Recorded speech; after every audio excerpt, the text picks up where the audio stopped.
कल्याण तालुक्यात गोविंद नजीक असणारी घोडसे ग्रामपंचायत, या ग्रामपंचायतीच्या हद्दीत अंकरपाडाजवळ एचटी या कंपनीचे पेट्रोल पंप आहे.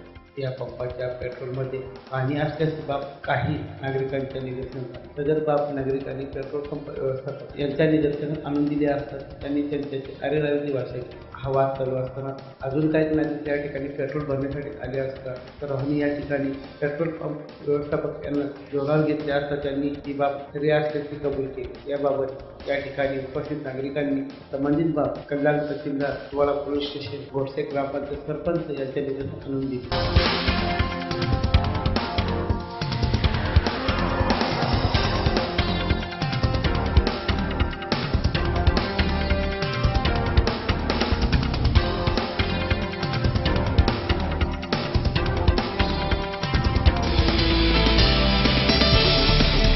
साहेब, इथं जे पेट्रोल पंपावर पेट्रोल टाकायला येतात किंवा बॉटलमध्ये थोडासा घेतलं तर त्याचं निम्मे पाणी आणि पेट्रोल दाखवतात. आता त्यांना विचारल्यानंतर ते दादागिरी दाखवतात. आता काय प्रॉब्लेम झालाय? आता पेट्रोलमध्ये पाणी आहे. त्यांना पत्रकारांना बोलवलं तर कोणालाही बोला, पत्रकारांना बोलवा नाही तर कोणालाही बोला. म्हणजे तहसीलदार येतात, म्हणजे तहसीलदार आले तरी काय फरक नाही पडणार. म्हणजे उद्धट उत्तर तिथे. हां, स्वतःची बात नाही. मार्च एप्रिलला पण पेट्रोलमध्ये पाणी आता सांगतात का पावसामुळे पाणी पडलंय आतमध्ये. हा नेहमीचा प्रॉब्लेम आहे त्यांचा. या पंपावर नेहमीच असे प्रकार घडतात. पेट्रोलमध्ये पाणी येणे, पेट्रोलमध्ये कट मारणे वगैरे अशा प्रकारच्या इथे घटना घडत असतात. तरी पण प्रशासन आमच्या ज्या समस्या आहेत त्यांच्यावर काय ॲक्शन घेत नाही. त्याचा आम्हाला खूप मोठा प्रश्न पडलेला आहे. आणि आम्ही एक दुसरा मुलगा आला, कोणी विचारायला कस्टमर आला तर त्याला दादागिरी दाखवतात. माहिती मिळताच कल्याण तहसीलदार किरण सुरोसे यांनी नायब तहसीलदार अभिजित खोळे यांना घटनास्थळी रवाना केलं. पोलीस सरपंच देखील या ठिकाणी उपस्थित झाले. अभिजित खोळे यांनी संबंधित पेट्रोल पंपाच्या पेट्रोल व डिझेलचे नमुने घेऊन तपासणीसाठी प्रयोगशाळेत पाठवले. जोपर्यंत पाठवलेल्या नमुन्यांचा अहवाल येत नाही तोपर्यंत पेट्रोल पंप बंद ठेवण्याचे आदेश अभिजित खोले यांनी संबंधित पंप व्यवस्थापक यांना दिले आहे. सदर घटनेची प्रशासनाने तात्काळ दखल घेतल्याने नागरिकांतून प्रशासनाचे कौतुक करण्यात येत आहे. पेट्रोलमध्ये पाणी सापडलं. कंपनीमध्ये मी कंप्लेंट केलेली आहे. कंपनीकडून माणूस आलेला आहे, तो चेक करतोय. कधी तुम्ही कंप्लेंट केली लोकांना पेट्रोल दिल्यावर का? नाही मग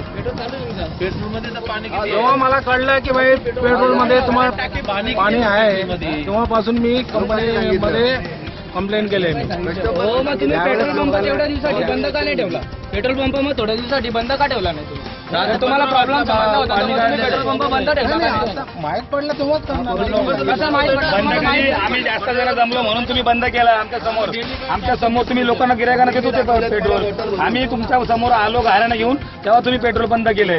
आता एवढ्याच बंद केलंय. माझ्याकडे टेस्ट आहे.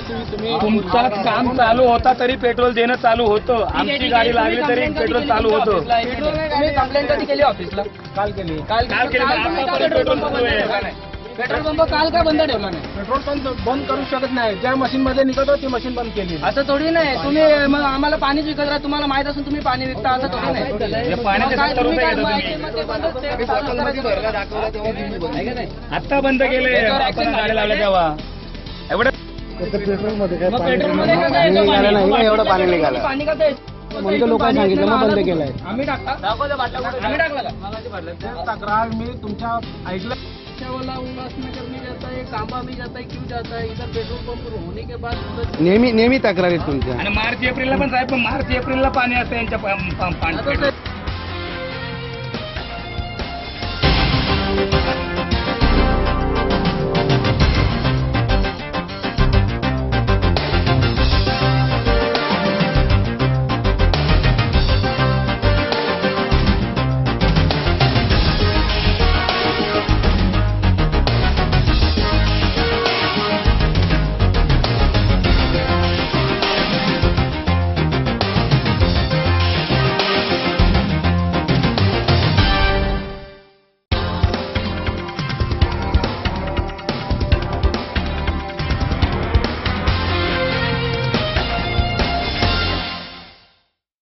एक दिवसाचं नाही, 12 महिन्याचं असंच आहे. पाणीच आहे. फिक्स आहे, फिक्स.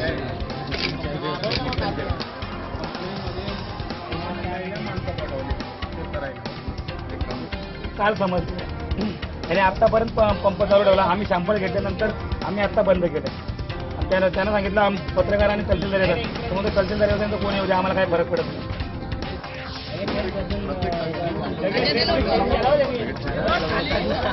आम्हाला घाबरत नाही, आम्हाला काही फरक नाही पडत. 50 लोक आहेत, तू किती बोल भैया. मैं बोलता हूँ कंपनी का आदमी नहीं, तू बोलते मैं बोलता तहसीलदार साहब भी आ रहे, तो बोलते कोई भी आने दो, हमको कुछ फर्क नहीं पड़ता है. सबका सैंपल 3 बोतल लेके चलेगा.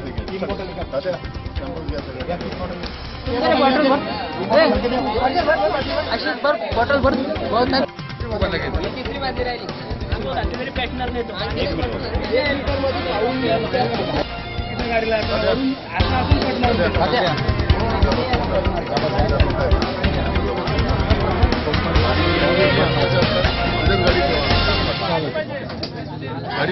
पंपावर कशासाठी एवढी गर्दी जमलेली आहे?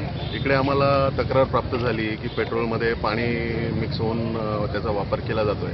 तर आमची सगळी टीम इकडे आलेली आहे आणि आम्ही ते सॅम्पल्स गोळा केलेले आहेत आणि आता हे सॅम्पल आम्ही टेस्टिंगसाठी पाठवून देतो आणि टेस्टिंगच्या अहवालानुसार कायदेशीर कारवाई यांच्यावर करण्यात येईल. या अहवालानंतर प्रशासन काय दखल घेणार या बाबीकडे सर्वांचे लक्ष लागले आहे.